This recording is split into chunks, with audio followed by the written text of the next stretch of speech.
Quiero pedirles que sean pacientes conmigo.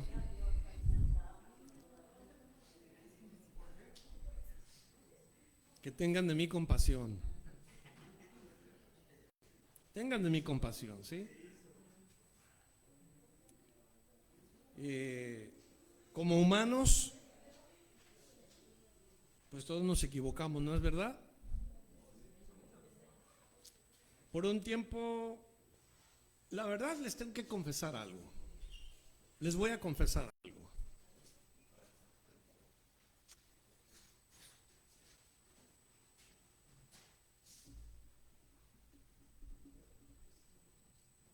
Por un tiempo me salí de orden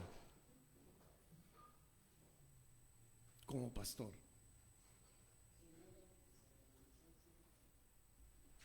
Me salí de orden, pero no personal, de orden cronológico. Les enseñé la epístola a los colosenses cuando todavía no terminamos Primera Tesalonicenses y Segunda Tesalonicenses. ¿Cuántos de ustedes se dieron cuenta? ¿No, verdad? ¿Qué significa que no se hayan dado cuenta? ¿Cómo dijo, hermano? Una, que no ponen atención tal vez. La otra es que no han hecho sus notas.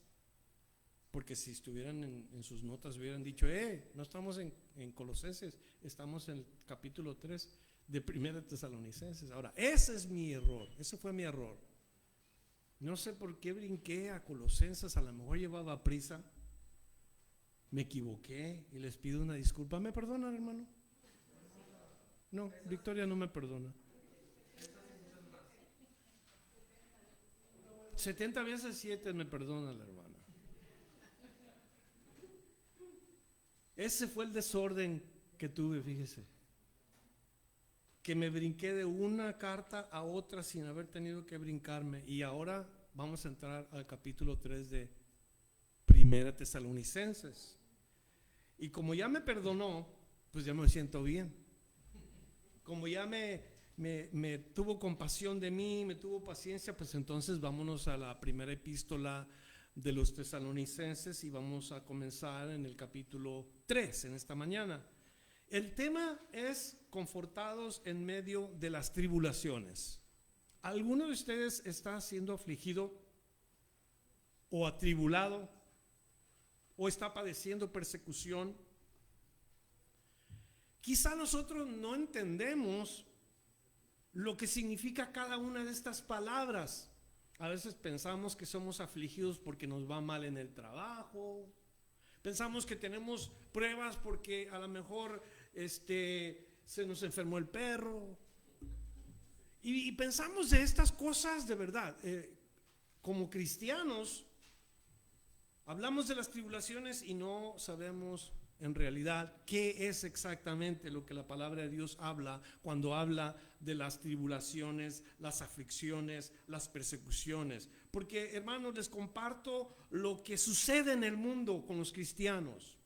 La persecución contra los cristianos es mundial. Es un fenómeno grave y un fenómeno actual, en donde millones de cristianos están sufriendo discriminación por causa del nombre de Cristo. Sufren violencia, sufren restricciones a su libertad religiosa. Países como Asia, África y partes de Latinoamérica persiguen a los cristianos.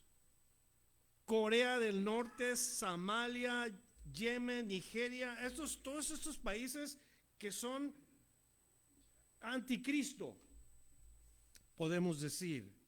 Son países en donde se encuentra hostilidad contra los cristianos. Y no solamente es persecución física, muchas veces es mental, emocional, opresiones,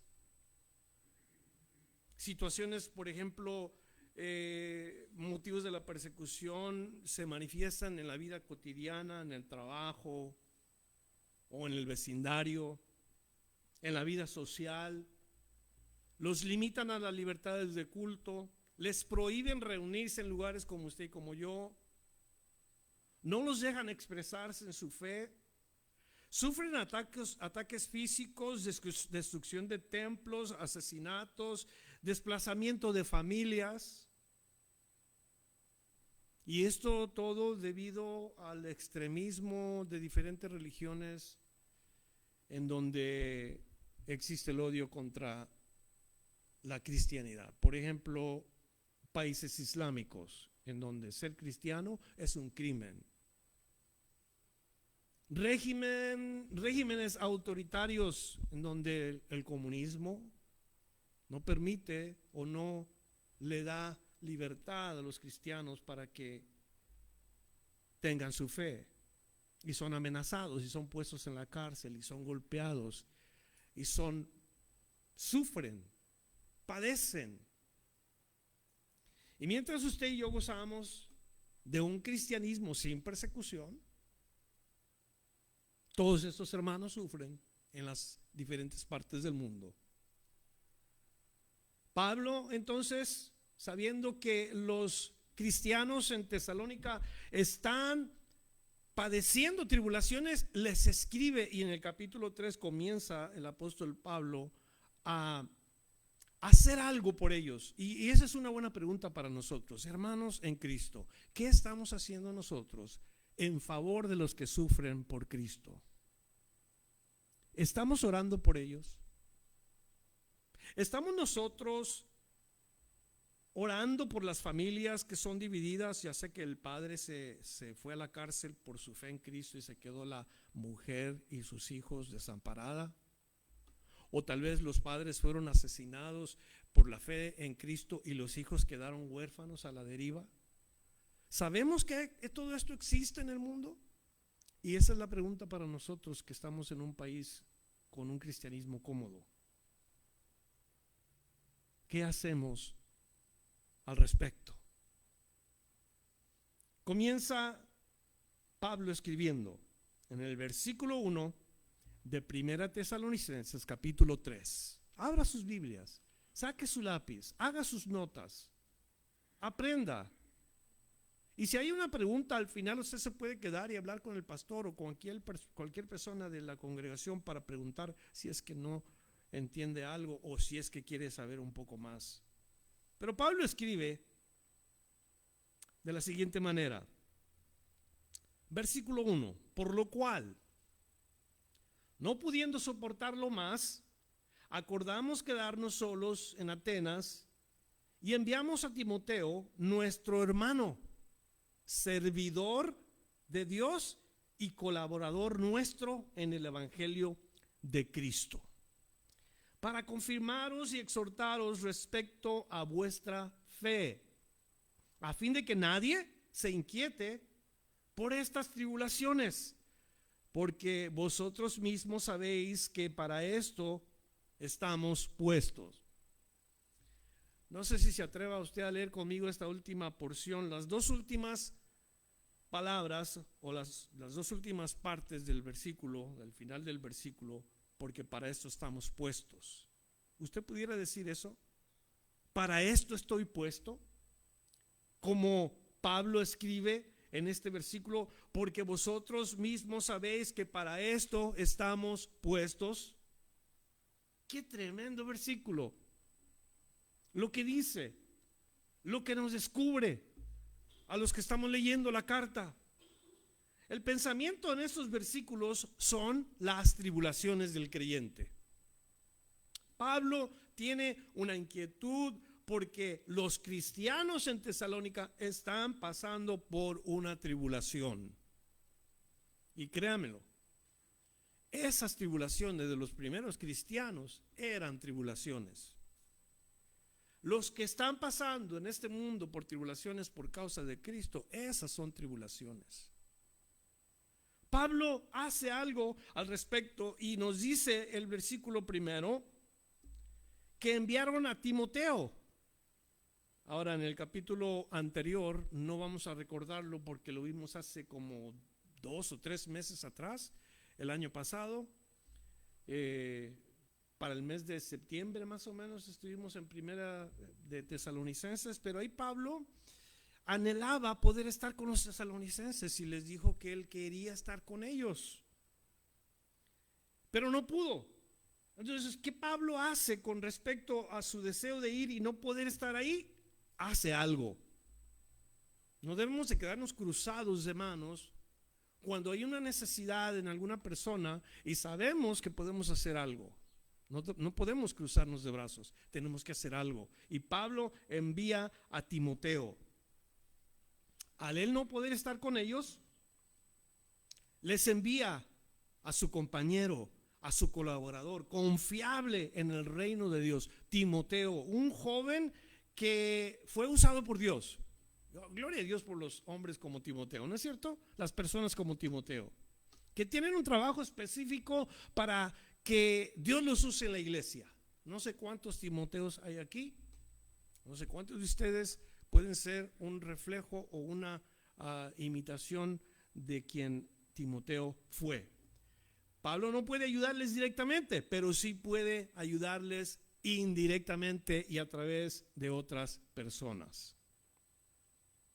Nuestro hermano, siervo de Dios. ¿Cuántos siervos de Dios hay aquí? ¿Cuántos? Ok. Si todos somos siervos de Dios, vamos a investigar qué tipo de siervos somos nosotros. La palabra servidor describe a uno que rinde servicio a otro con mayor autoridad. En este versículo, Timoteo era un siervo de Dios, dispuesto o disponible en cualquier momento para servir al Señor. Y eso es algo que tú y yo debemos de analizar en nuestra propia vida como cristianos. ¿Sirvo yo al Señor en todo tiempo o nada más cuando tengo ganas? Nada más cuando se me antoja a mí. Esto es lo que describe Pablo de Timoteo, servidor de Dios. ¿Y qué más habla el apóstol en estos versículos? Y colaborador nuestro en el evangelio de Cristo, o sea, dispuesto a padecer o a ir por las mismas, el mismo resultado de la fe que el apóstol Pablo estaba sufriendo, persecuciones y todo tipo de cosas adversas. Pablo, ahí está descrito este joven Timoteo, siervo de Dios y colaborador nuestro en el evangelio. Ahora, él tenía un llamado de parte de Dios y Pablo lo envía para que haga este trabajo. Siervo de Dios no puede limitarse cuando se trata de servir a su Señor. El siervo de Dios no le puede decir no a su Señor. El siervo de Dios siempre está dispuesto a servir a su Señor. ¿Sí o no, hermanos? El siervo de Dios no dice no, Señor. Dice sí, Señor. ¿Cómo no, Señor? Claro que sí, Señor. Porque es siervo de Dios. Y el siervo hace lo que el amo desea. ¿Y cómo debo yo de servir a Dios, hermanos? Todos los que estamos en esta mañana aquí escuchando, debemos de tener la mejor disposición para servir a nuestro Señor. En lo que Dios nos ocupe. En todo lo que Dios pida. Y a veces no nos va a gustar lo que Dios nos pone para hacer. En ocasiones vamos a decir, eso no es para mí, eso es para alguien más. Recoger las bachichas de cigarros que están afuera tiradas en el estacionamiento, nadie quiere hacer ese trabajo. Limpiar los baños, nadie quiere hacer ese trabajo. A mí denme el púlpito, yo estoy detrás del púlpito. Entonces Dios quiere que sirvamos con la mejor disposición en el lugar donde Dios nos quiera usar. ¿De acuerdo, hermanos? ¿Estamos dispuestos a hacer eso? ¿Estamos listos para hacer ese trabajo? Ir donde Dios nos quiere usar. Ahora, yo puedo decir, sí, yo quiero servir al Señor, yo estoy dispuesto a servir al Señor y estamos esperando que Dios nos dé un trabajo para hacer para Él. Pero escúcheme, cuando decimos que somos siervos de Dios y no servimos a los hermanos, no somos siervos de Dios. Si no servimos al prójimo, no somos servidores de Dios. Porque ser un siervo de Dios incluye amigos y enemigos. ¿De acuerdo? Amigos y enemigos. Hay gente que a veces no queremos servirles, no queremos hacer absolutamente nada porque nos caen mal o porque son nuestros enemigos o porque nos trataron mal y no estamos dispuestos a servirles. Pero Jesús nos dice que nosotros tenemos que tener una mente diferente. Los discípulos tenían esa mentalidad de ser el mayor y el mejor y que otro me sirviera a mí. El más chico debería de servirnos a nosotros. Esa era la mentalidad entre los discípulos y todos querían ser el mayor.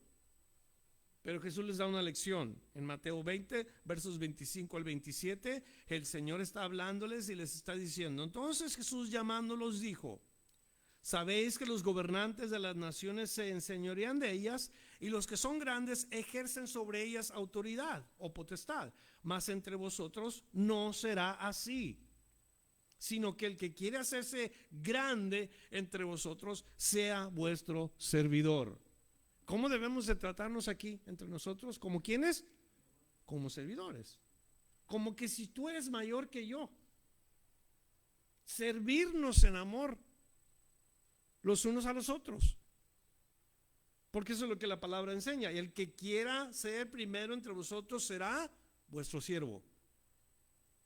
O sea, si tú de veras te llamas un siervo, pues comienza a servir a tus hermanos en la iglesia. Comienza a servir en tu casa a los que viven contigo. Sirve a tu esposa, sirve a tus hijos. Sirve a los que están en tu trabajo, ¿por qué no? Al patrón que te trata mal, ¿por qué no? Son cosas contrarias a lo natural, pero eso es lo que uno muestra como cristiano. Servirles a ellos porque servimos a Dios. Que se refleje en nosotros que Cristo vive en nosotros. Porque la verdad, Cristo vino y ninguno merecíamos ser servidos. No merecíamos ser servidos, ¿verdad? Cristo vino y nos dio el ejemplo de servicio y vino a servir tanto a justos como a pecadores, y a todos les sirvió por igual. Cristo no fue a la cruz por unos cuantos, sino por todos. Jesús extiende su perdón a todos, buenos y malos. Entonces nosotros tenemos que tener la misma actitud. Cristo es el modelo a seguir de servicio. Y no nos gusta a veces servir, pero es cuando más debemos demostrar el carácter de Jesús. Entonces Pablo, cuando ve la tribulación y la persecución que está sucediendo en la iglesia en Tesalónica, él quiere hacer algo al respecto, quiere servirle a sus hermanos en Cristo. No se cruza de brazos, como le dije, y ahí está nada más esperando a ver qué es lo que Dios va a hacer. No, Dios nos ha escogido a nosotros para servir a los demás. ¿Qué hace Timoteo? Dos cosas hace Timoteo. En el versículo nos dice que lo envió para confirmarlos y para exhortarlos respecto a su fe. Otra vez, dos cosas: confirmarlos en la fe y exhortarlos en la fe. Y ambas cosas son necesarias en el cuerpo de Cristo. ¿Cuándo fue la última vez que te confirmaron en tu fe? No hablo del acto religioso o del sacramento de ciertas iglesias. No hablo de esa actividad o de esa acción. Yo hablo de ser confirmado en tu fe. ¿Qué significa confirmar en tu fe? La palabra confirmar es corroborar la veracidad de lo que se te ha dicho, o confirmar la certeza de algo, eliminando dudas mediante pruebas, testimonios o autorización formal. Implica asegurar o ratificar una información, reservar o reserva o sospecha. Sus sinónimos incluyen ratificar, corroborar, verificar, validar, asegurar, reafirmar o autenticidad. Todo esto habla de confirmar la fe de un cristiano. Cuando alguien viene y te está recordando lo que escuchaste y te está diciendo el por qué lo escuchaste, y te está, como quien dice, te está reasegurando, te está reafirmando. Eso es lo que significa la palabra confirmar. Confirmar a los creyentes en la fe. Y les digo algo, todos necesitamos de vez en cuando una confirmación de nuestra fe, especialmente si no estamos leyendo las Escrituras. Si solamente pensamos que ir al domingo en la iglesia es todo lo que necesitamos. Si no estamos practicando nuestra fe, necesitamos ser recordados todas esas cosas que oímos. Si continúa la persona trayendo este tipo de confirmación, el resultado es que estamos al siguiente paso. Timoteo no solamente confirmó a los cristianos, también los exhortó. Y regularmente la persona que exhorta es porque tiene el don espiritual de exhortación, que no todos podemos exhortar y no todos comprendemos lo que significa exhortar. Pablo escribió a los romanos que es un don espiritual y que el que lo utilice con libertad. Romanos capítulo 12, versos 6 y 7, de manera que teniendo diferentes dones según la gracia que nos es dada, si el de profecía, úsese conforme a la medida de fe, o si de servicio, en servir, el que enseña en la enseñanza y el que exhorta en la exhortación, el que reparte con liberalidad, el que preside con solicitud, el que hace misericordia con alegría. O sea que cada uno de los que hemos recibido un don de parte de Dios lo tenemos que usar en la iglesia. Lo debemos de usar en la iglesia. ¿Sí están conmigo, hermanos? Usar el don espiritual que Dios nos ha dado, y el don de exhortación debe de existir en esta congregación. Exhortar, animar, levantar a las personas en su fe. Cuando una persona ya es cristiana, pero está pasando por tribulaciones, necesita ser confirmada y exhortada en su fe, como lo fue la iglesia en Tesalónica. ¿Será que en nuestra iglesia necesitamos confirmación de nuestra fe? ¿Y necesitamos ser exhortados en nuestra fe? No sé qué piensen ustedes, pero todas las iglesias de verdad que lo necesitan. Todas las congregaciones, si dejáramos que el Espíritu Santo trabajara así, seríamos una iglesia más saludable y seríamos una iglesia más creciente. El Espíritu estaría haciendo su trabajo en todos nosotros, y hace que el hermano exhorta al hermano, o el pastor exhorta a los oyentes, o los oyentes exhortan al pastor. Sería un grupo de cristianos que estamos creciendo de verdad. Confirmación y exhortación. ¿Alguno de ustedes se ha puesto a orar si eso es algo que Dios les ha dado a ustedes? ¿Dones espirituales que son necesarios en la iglesia? Ore, querido hermano y hermana. ¿Por qué? Porque hay muchos en su congregación que a lo mejor están pasando la difícil y lo necesitan a usted, que tiene el don de exhortación, o que Dios lo puede usar para confirmar la fe de alguien. Porque la vida no es fácil. Hay momentos difíciles en la vida. Hay persecución, hay pruebas, hay cosas que nos sacuden. Y cuando viene el hermano con esa palabra de ánimo, oh, qué alivio. Y de verdad te levantas como con nuevas alas, te levantas con nuevos ánimos y sales y continúas tu carrera en la fe con Cristo. Gloria a Dios por esos hermanos que confirman y que animan a los cristianos, a los hermanos en la fe. Cuando una iglesia recibe o tiene un hermano como Timoteo, que está lleno del Espíritu Santo, porque esa es la razón que Timoteo fue usado por Dios, un hombre lleno del Espíritu Santo. Su testimonio, un testimonio bueno entre creyentes y no creyentes. Y cuando una iglesia recibe un hermano como esta iglesia recibe sanidad, recibe crecimiento, recibe la ayuda oportuna, fortalece a los cristianos. Por eso Pablo escribió a los Efesios, en el capítulo 6 y el versículo 10, que es una exhortación que todas las iglesias deberían de estar escuchando. Pablo le escribe a los Efesios en este capítulo: por lo demás, ¿qué sería lo demás? Todas las aflicciones, todas las tribulaciones, todo el cristiano padeciendo, por lo demás, o sea, todo eso que dice: hermanos míos, fortaleceos ¿en quién? ¿En quién? En el Señor. fortaleceos en el Señor y en el poder de su fuerza.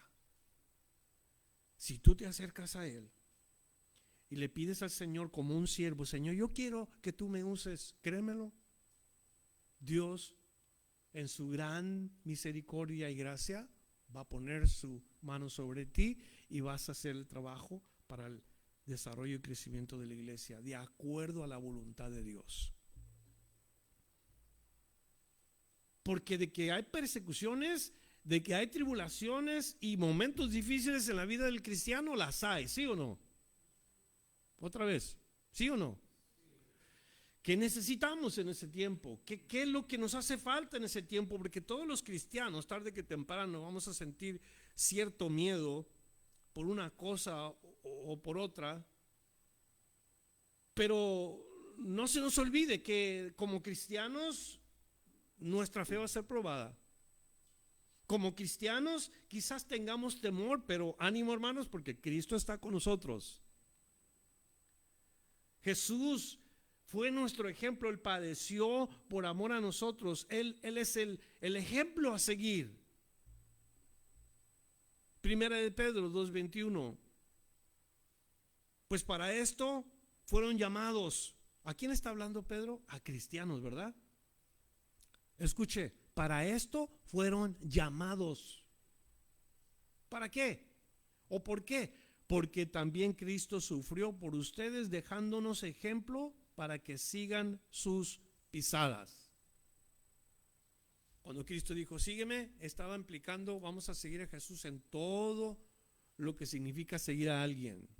Por donde pase el Señor, a donde camina el Señor, a donde vaya Él, y ahí vamos nosotros atrás de Él, siguiendo sus pisadas. Eso es lo que significa seguir a Jesús. Seguirme de cerca, no seguirme de lejos. Seguimos a Jesús de lejos y va a haber muchas cosas que se atraviesen en nuestro caminar con Cristo. Pero si le seguimos de cerca, vamos a poder ver sus pisadas e imitarlo tal y como debe de ser. Entonces, sin un buen entendimiento de los sufrimientos de Cristo, créanme, hermanos, que fácil negamos la fe. Fácil. Alguien viene y nos amenaza y fácil decimos, yo no sigo a Cristo, yo no creo en Cristo. Pedro lo hizo. Cuando Pedro se le dijo que iba a negar a Jesús, Pedro lo hizo. Pedro negó a Jesús porque le siguió de lejos, porque lo miraba de lejos. Los sufrimientos y las persecuciones van a venir, y si no estamos cerca de Jesús, si no caminamos con Jesús, nos va a ir mal y vamos a negar la fe. ¿Qué sería si la iglesia de Cristo en todas partes del mundo, incluyendo Estados Unidos, comenzaran a tener persecución los cristianos? Le digo lo que sucedería en nuestro país. Si hubiera persecución contra los cristianos, habría encarcelamientos, habría torturas, golpizas, amenazas de muerte, quemarían nuestras iglesias, tal vez nuestras casas, habría saqueos en esta propiedad y en nuestros hogares como cristianos. Y la verdad, todos nosotros somos ajenos a este tipo de cosas. No sabemos lo que es esto, pero vayamos a, como le dije al principio, a un país en donde ser cristiano es un crimen, y usted se va a dar cuenta así de rápido acerca de las persecuciones contra los cristianos. Aquí no. Aquí está bien fácil la cosa. Aquí, si no le gustó esta iglesia, usted se va a otra iglesia allá en la esquina, y si no esa, a la que está enfrente, y si no enfrente, a la que está en la otra ciudad, y la otra ciudad tiene para escoger, y te vas a otra ciudad y lo mismo, y lo mismo, y lo mismo, y estamos viviendo un cristianismo cómodo para escoger estilos de pastores, para escoger estilos de iglesias, para escoger tamaños de iglesias, y para escoger. Eso es lo que sucede en nuestro país, y me atrevo a decir que hay más de la mitad que la verdad están yendo a la iglesia con corazón sincero, porque aman al Señor. Muchos van porque es costumbre, y muchos van porque eso es lo que les enseñaron sus padres. Pero muy pocos van con convicción a la iglesia, en buscar la palabra de Dios y a ver cómo pueden servir a la iglesia y en qué capacidad. La mayoría van y buscan qué recibir de la iglesia y cómo la iglesia les va a beneficiar, en lugar de que ellos ofrezcan y ellos den. Porque es más bienaventurado dar que recibir. Pero nosotros estamos más interesados en que nos den. ¿Qué me toca? ¿Qué beneficios? No me lo tome a mal cuando ponen cosas allá afuera con el panecito y el queso y no sé qué tanto ponen allá afuera. Yo a veces pienso que será por eso que a veces pensamos, a ver qué me toca el domingo. ¿Saben cuántas iglesias hacen esto para atraer a la gente? Híjole, es tremendo el que nosotros veamos que estamos en un país en donde el cristianismo es un privilegio, la verdad. Es comodidad, es casi un derecho. Usted le pregunta a cualquier ciudadano americano si es cristiano y le va a responder que sí, sin entender qué significa ser cristiano, solamente porque están en este país.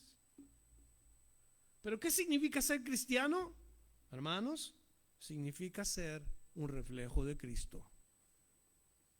Significa ser un reflejo de Cristo. Si tú eres un reflejo de Cristo en Corea del Norte, cuidado. ¿Eres un reflejo de Cristo en Somalia o en Myanmar o en India o en Nigeria o en Arabia Saudita o en China comunista o en otras naciones? Te van a hacer pasar por un tiempo no muy ameno. Te van a sentenciar a prisión, te van a confinar a trabajos de campo, te van a retener en centros en donde la cárcel no es como aquí en este país. Las mujeres pueden ser violadas, los niños secuestrados, y después de presenciar la muerte de sus padres van a quedar abandonados en estos lugares, a la deriva de los gente perversa. Todo esto por la fe en Cristo, si es que estamos dispuestos. Otra vez, aquí en este país estamos cómodos. Estamos cómodos. Si alguien te trata mal en este país como una persona ciudadana de este país, como cristiana inclusive, pues ahí están los abogados para que demandes a la iglesia, para que demandes al hermano. Y es curioso porque en estos tiempos hay pastores que se están llevando a corte, pastores que llevan a otros pastores a corte. Cristianos hermanos que se están llevando a corte, el uno al otro están peleando por ciertas cosas materiales. Demandas de iglesias.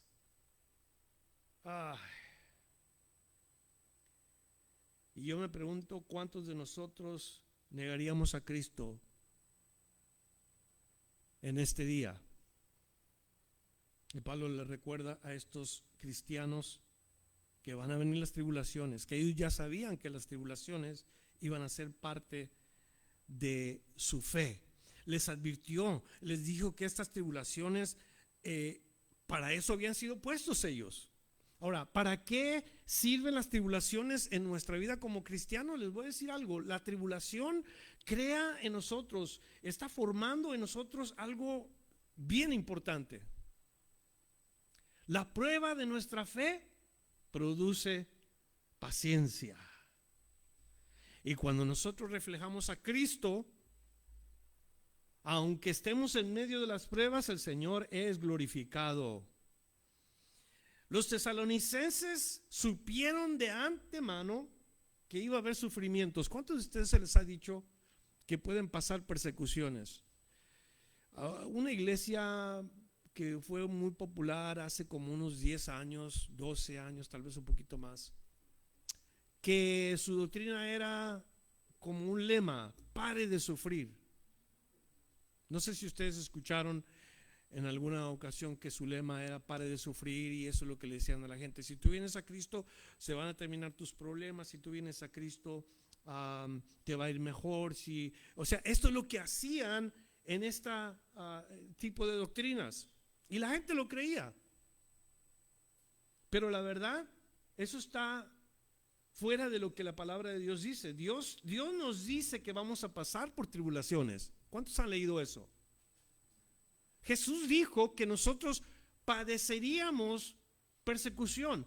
Jesús dijo que nosotros, bueno, vamos a la escritura porque yo le estoy diciendo algo y la verdad tenemos que apoyarlo con la palabra de Dios.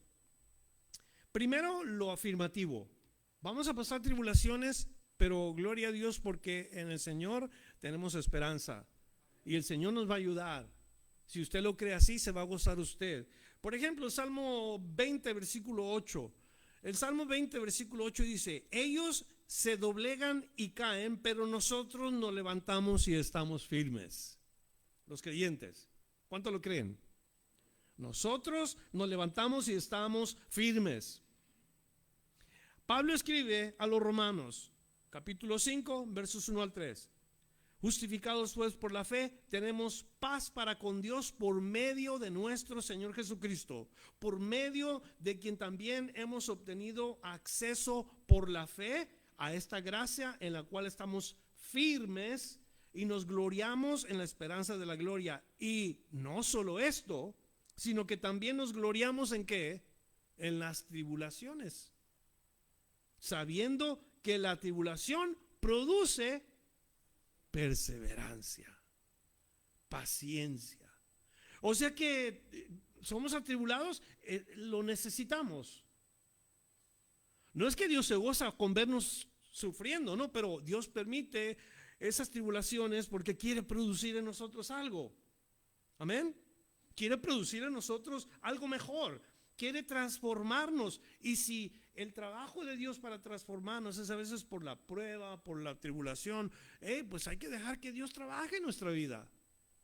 Porque yo quiero ser como Cristo y yo quiero imitar a Cristo. Entonces Dios me está formando día con día.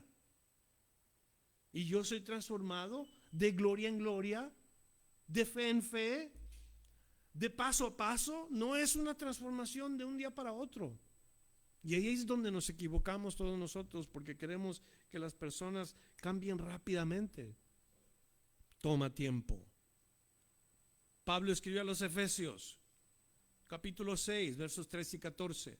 Por esta causa, tomen toda la armadura de Dios para que puedan resistir en el día malo y después de haber logrado todo, quedar firmes. Permanezcan pues firmes, ceñidos con el cinturón de la verdad, vestidos con la coraza de justicia. Y la idea es que Dios ha provisto todo lo que necesitamos cuando estamos pasando por las pruebas o las tribulaciones. Ahí está, provisto por Dios, cada cosa para que estemos firmes. Nos ha dado lo necesario para tener firmeza en nuestra fe. Nos ha provisto hermanos como Timoteo para que nos confirmen, para que nos exhorten en la fe. Nos ha provisto la palabra de Dios para que la leamos y seamos confortados y digamos gloria a Dios porque estoy pasando difícil, pero aquí dice la palabra de Dios que voy a estar firme, que voy a seguir adelante. Vamos a pasar por pruebas, pero Cristo no nos va a abandonar. Gloria a Dios. Santiago capítulo 1 versículo 2. Hermanos míos, tengan por sumo gozo cuando se encuentren en diversas pruebas. Esto parece como una contrariedad a lo que sentimos cuando estamos pasando por las pruebas, porque ¿quién está contento cuando está pasando por una prueba difícil? Cuando te dicen tienes cáncer, te vas a morir. Cuando atropellaron a tu hijo, cuando perdiste tu trabajo. ¿Quién se va a gozar en esos momentos? Ánimo, Cristo no nos deja. Por eso dice, hermanos, tengan por sumo gozo cuando se encuentren en diversas pruebas. No dice cuando se encuentren en una prueba, dice diversas pruebas. Porque vendrá una y va a hacer su trabajo. Esa prueba nos va a cambiar. Viene otra y otro cambio. Y viene otra y nos está madurando el Señor de una manera en la cual no podemos ver. Y sí nos preguntamos, pero ¿por qué? ¿Por qué? ¿Qué sucede? ¿Me abandonó el Señor o qué? ¿Se olvidó de mí o qué pasó? Dios está trabajando su buena obra en nosotros. Primera de Pedro, capítulo 5, versos 8 al 11. Escuche. Sean sobrios y velen. Estoy leyendo la Reina Valera 2015 actualizada, por si es un poquito diferente.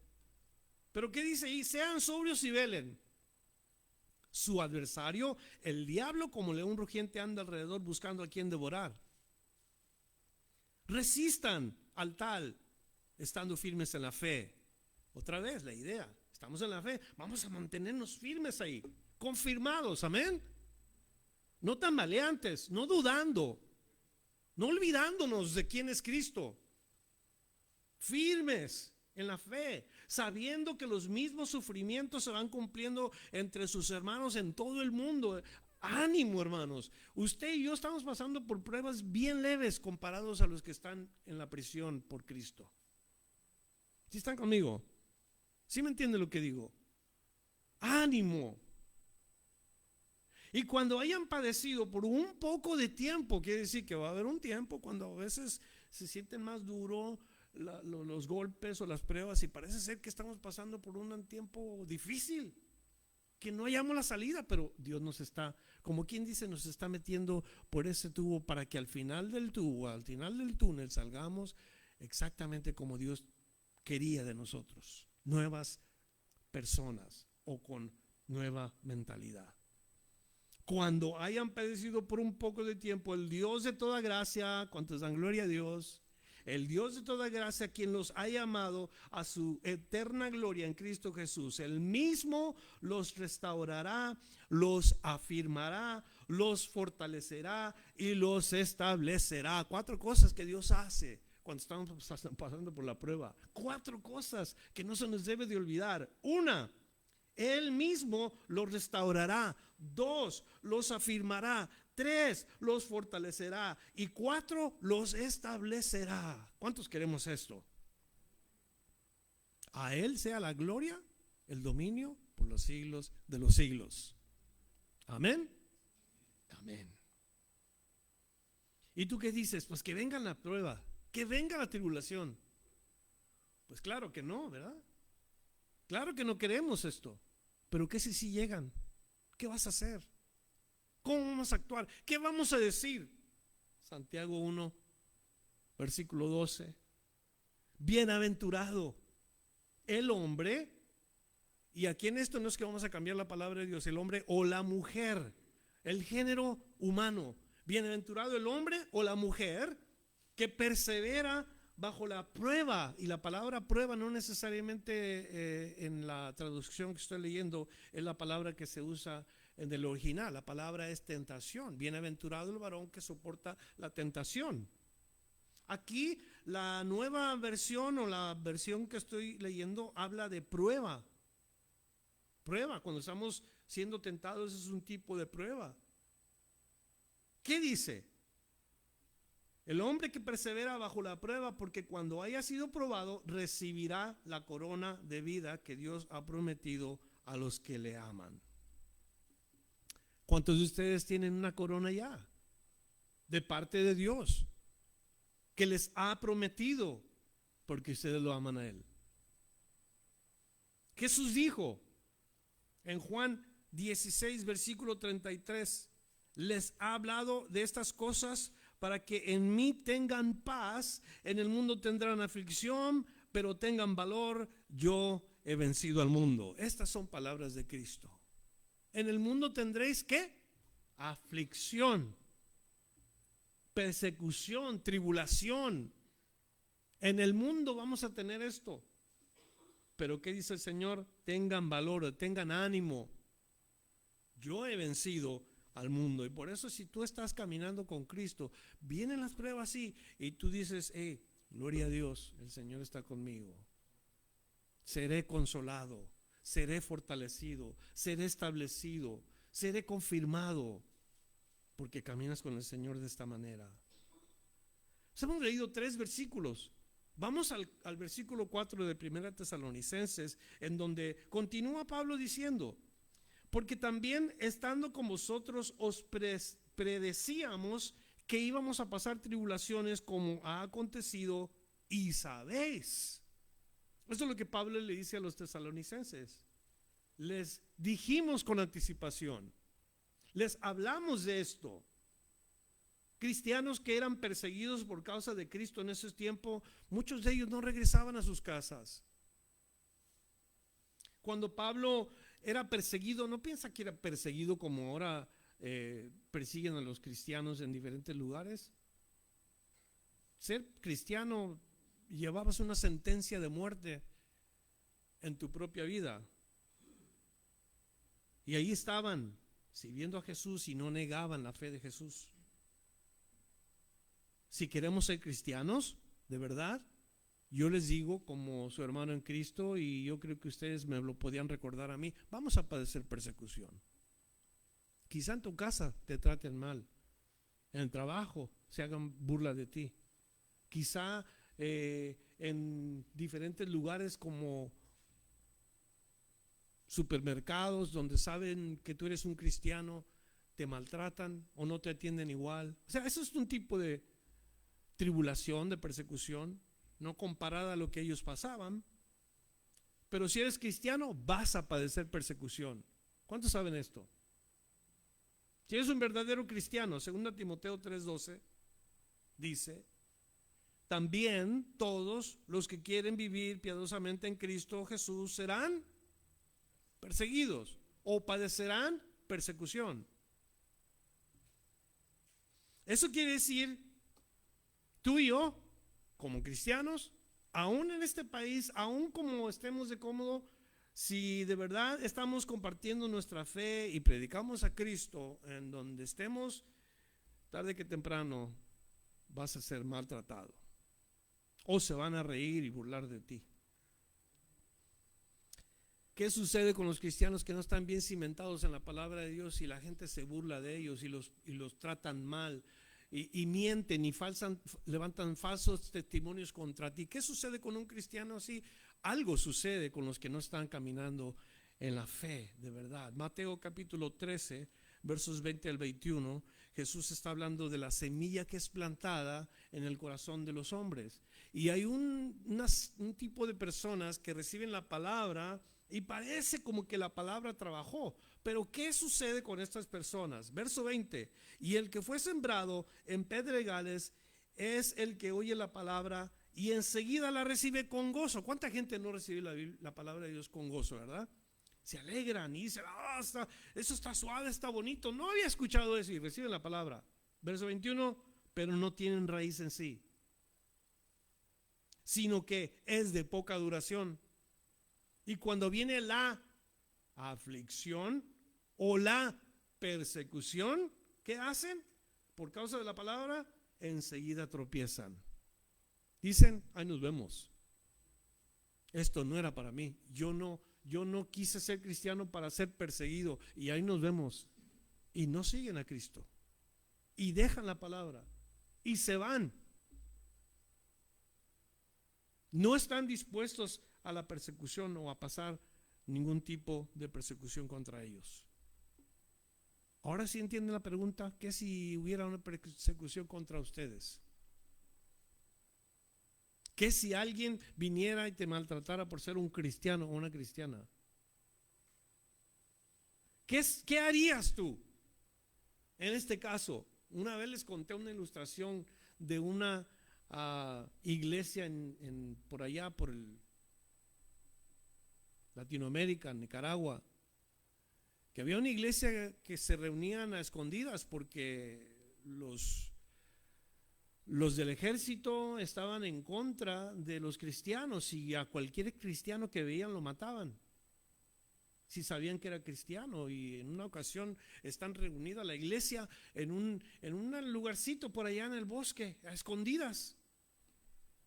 Ahí están cantando y ahí están alabando al Señor, y de pronto llegan unos soldados con sus rifles y entran a la iglesia y toda la gente se cayó, todos se guardaron silencio y los soldados dijeron: ¿cuántos de aquí son cristianos? Con los rifles en las manos. Los que no son cristianos de verdad, sálganse, porque ahorita vamos a tratar con los cristianos. Y se salieron la mitad de la gente se salieron. Cuando se fueron ellos, los soldados dejaron sus rifles y dijeron: ahora sí, hermano pastor, adoremos al Señor con libertad, porque se han ido los cristianos falsos. ¿Qué sería que sucediera? ¿Sabe que ha habido ataques en iglesias en donde entran y solamente balacean a la gente que está dentro? Es un tipo de persecución, es un tipo de opresión. Hermanos, estemos orando por nuestros compañeros de fe, con nuestros compañeros de la familia de Dios, nuestros hermanos en la fe de Cristo. Pablo escuchó de los tesalonicenses su persecución y sabía que estaban en peligro, y él hizo algo al respecto. No pudo soportar más. Verso 5: por lo cual también yo, no pudiendo soportar más, envié para informarme de vuestra fe, no sea que os hubiese tentado el tentador y que nuestro trabajo resultase en vano. Pablo, que demostró aquí gran inquietud por los hermanos, y la verdad yo les digo, cada vez que una persona está pasando por una situación difícil en su vida, a mí me preocupa como pastor de la iglesia, algún problema matrimonial, y a mí me preocupa, y trato de hacer lo posible por ayudar a esa parte del cuerpo que está dolida. No me puedo desinteresar, no puedo solamente decir pues ni modo, se metieron en problemas, hay que se arreglen. No, el trabajo del ministro es ir y tratar de hacer algo por la situación en el cuerpo de Cristo, tratar de sanar, tratar de ayudar, tratar de corregir. Pablo se preocupaba por sus hermanos hasta el punto de afligirse por ellos. Es más, alguien comentó o sugirió que Pablo estaba hasta deprimido por los hermanos en Tesalónica. Puede ser cuando usted ve a su pastor cansado, pensativo, cuando usted ve a su pastor que necesita tal vez una mano que venga a su hombro y ánimo hermano pastor, vamos adelante, porque a veces se necesita. Son muchas las cosas que suceden en la iglesia, y un pastor también puede ser animado por los demás. Preocuparse por los demás en la iglesia. Pablo dice y habla del tentador. ¿Quién es el tentador aquí? Reconoce que el tentador, el diablo, no sé en otros lugares cómo le dicen, el diablo, el chamuco, ¿cómo más? Chanclas. ¿Cómo? ¿En Colombia le dicen chanclas? No. ¿En dónde? ¿Qué otro lugar le llaman al diablo? ¿Con qué otro nombre? El cucuy, el demonio. Tiene tantos nombres el diablo, el chamuco. ¿Ah? ¿El coco? ¿El coco? ¿Colombianos? Afirman, bueno. Tantos nombres que tiene. ¿Y qué es lo que está haciendo el diablo en estos momentos con los cristianos que se entregan de todo corazón, con los que aman a Cristo? Los quiere destruir, ¿que no? Porque para eso vino, para deshacer las obras de Dios, para destruir la obra de Dios. ¿Y quién es la obra de Dios? Usted y yo, criaturas de Dios. Él los quiere destruir. Desde el comienzo de la historia de la humanidad, Satanás ha querido destruir al hombre. Le ha mentido, lo ha engañado, lo sigue engañando, le sigue mintiendo y le hace pensar que el Señor no es justo, que el Señor está siendo injusto con ellos. En el caso, por ejemplo, y la Biblia nos da un ejemplo de un hombre llamado Job. Job, un hombre íntegro, un hombre apartado del mal, un hombre justo, un hombre que temía al Señor, y Dios lo levanta y le dice: hey, este es mi siervo Job, le dice al diablo. ¿No lo has considerado? ¿Ya viste su testimonio? Y el diablo, ¿qué quiere hacer? Dice: sí, no, pues él te sirve porque tú le das todo, pero pero déjame acercarme y quitarle todo lo que le has dado para que veas cómo te va a maldecir en tu cara. Y Dios le da permiso. ¿Por qué? Porque el diablo quiere destruir al hombre. Las tentaciones y las cosas que tú y yo pasamos a veces no son coincidencias solamente. Alguien está detrás de esto. El diablo quiere destruir al hombre. Si eres cristiano o cristiana, el diablo quiere destruir tu testimonio como cristiano, como cristiana. Él vino para hurtar, matar y destruir. Pero Jesús ha venido para que tengas vida. Y Job, a pesar de todo lo que sufrió, a pesar de todo lo que perdió, él se mantuvo íntegro en su fe con el Señor. Dios lo bendijo al final con mucho más de lo que tenía al principio. Se mantuvo fiel en el Señor. ¿Por qué? Porque Dios no lo abandona, porque Dios está con él. Aunque él se pregunte, ¿qué he hecho de mal? ¿Por qué me está sucediendo esto? Porque todo eso hizo Job. Pero al final no maldijo al Señor, ni culpó al Señor, y el Señor vio su integridad y lo bendice aún más allá de lo que antes tenía. Como leímos hace rato, sed sobrios y velad. ¿Por qué? Porque el diablo, como el león rugiente, anda alrededor buscando a quien devorar. Y créanmelo, he visto estos programas educativos en donde se muestra a una fiera atacando. ¿A quién ataca a las fieras? ¿A los más fuertes? No, a los más débiles. Atacan a los que se ven pierna quebrada, a los que están pequeños. O sea, la fiera no ataca al que es más fuerte o al que tiene los cuernos más grandes. A estos les tienen miedo, pero si van contra aquellos que son débiles, contra los pequeños, contra los que no se pueden defender. Y eso mismo hace el diablo en ocasiones contra nosotros los cristianos. Y nos atribula, nos persigue. No él directamente, pero usa los métodos y usa las personas. Y Pablo al final termina diciendo que preocupado por todo el trabajo que hizo, si nosotros recordamos que Pablo les compartió el evangelio ahí en Tesalónica, cuando llega a Tesalónica y hay personas que se convierten, entonces todos esos años que Pablo estuvo enseñando la palabra, llegaron al punto en que Pablo se preocupó que el trabajo del evangelio fue en vano, si ellos se dejaban llevar por las persecuciones. Pero sabemos nosotros que ningún trabajo que hagamos para Dios es en vano, ¿verdad? Recoger las bachichas de cigarros del estacionamiento no es un trabajo en vano. No cualquiera lo hace, dijimos, pero es un trabajo para el Señor y Dios no se olvida del trabajo que tú le ofrezcas a Él.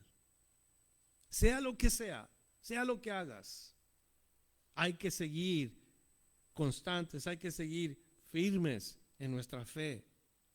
1 Corintios 15:58 dice: así que, hermanos míos amados, estén firmes y constantes, abundando siempre en la obra del Señor, sabiendo que su arduo trabajo en el Señor no es en vano.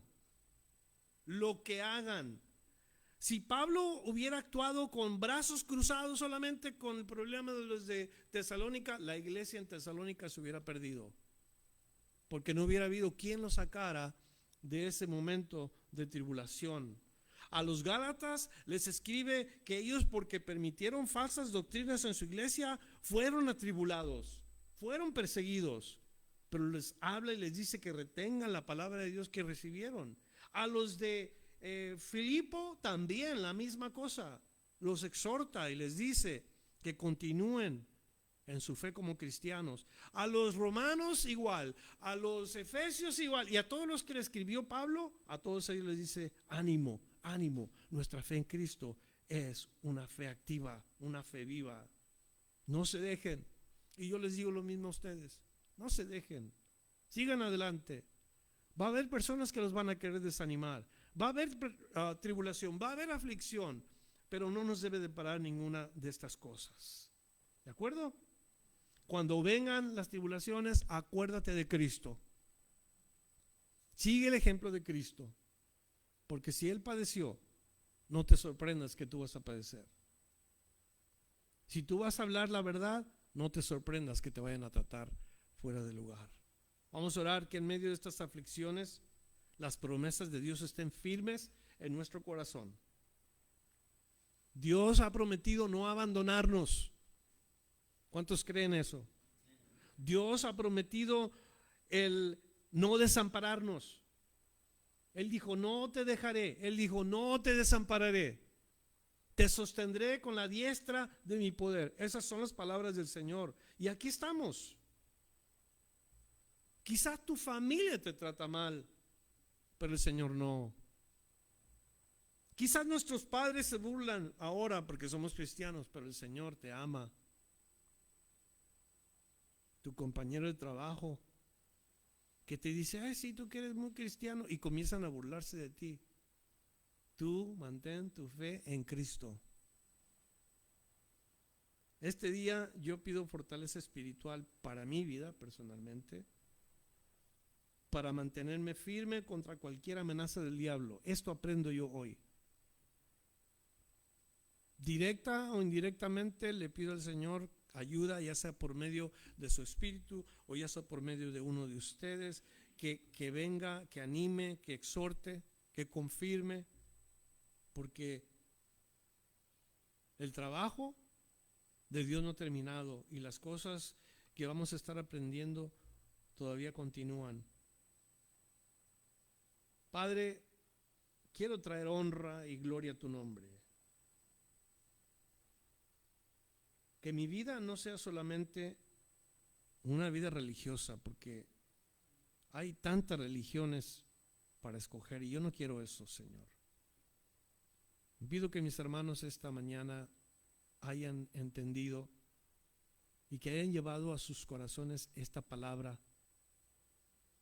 de que en medio de las aflicciones o en medio de las persecuciones por causa de nuestra fe, ellos se mantengan firmes y anclados en tu palabra, inmovibles, para que aunque las persecuciones sean fuertes, Señor, nosotros solitos no vamos a poder permanecer, pero con tu ayuda sabemos que lo vamos a lograr.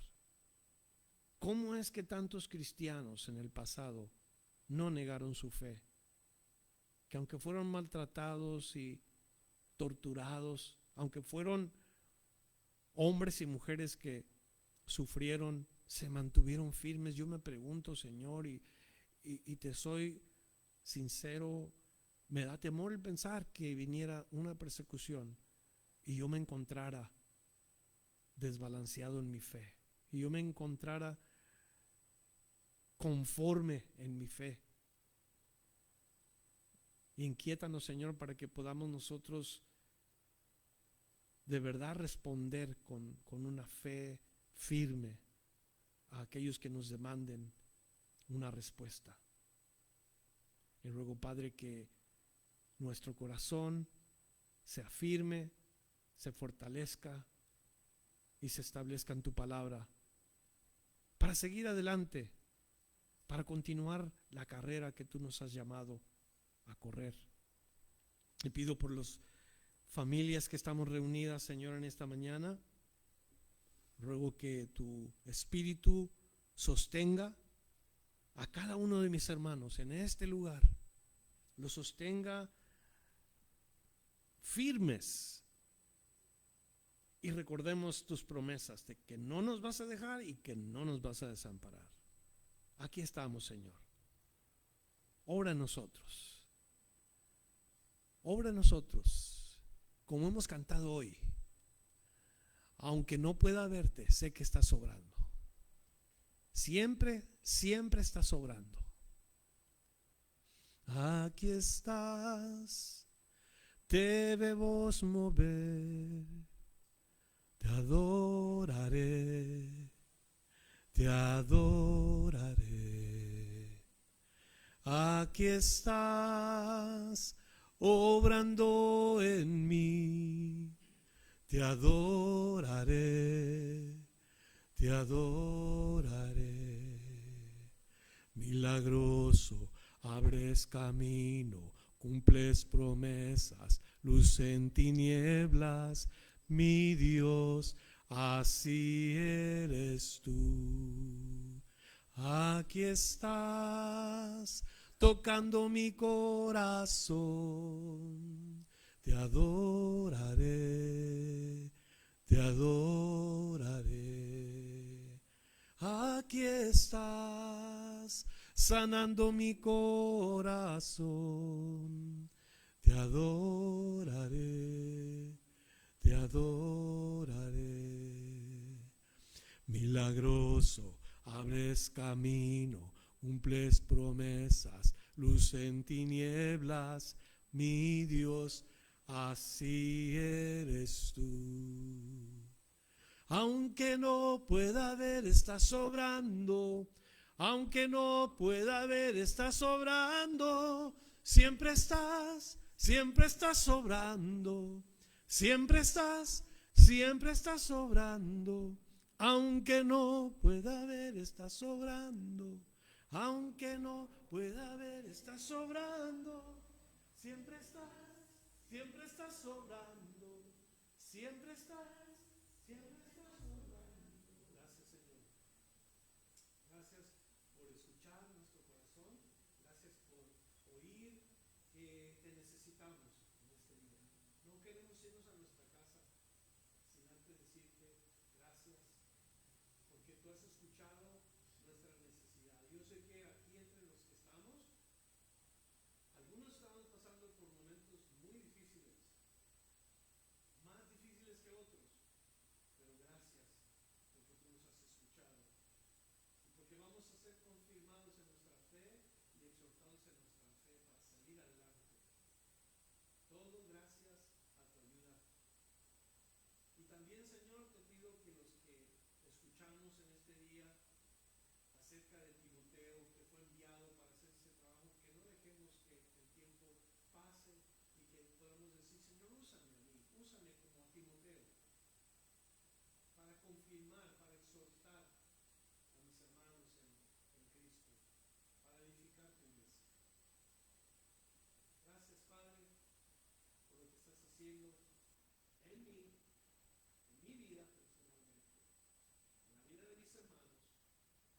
Sigue creciendo nuestra iglesia en amor, primeramente, y si quieres aumentar números, eso se hace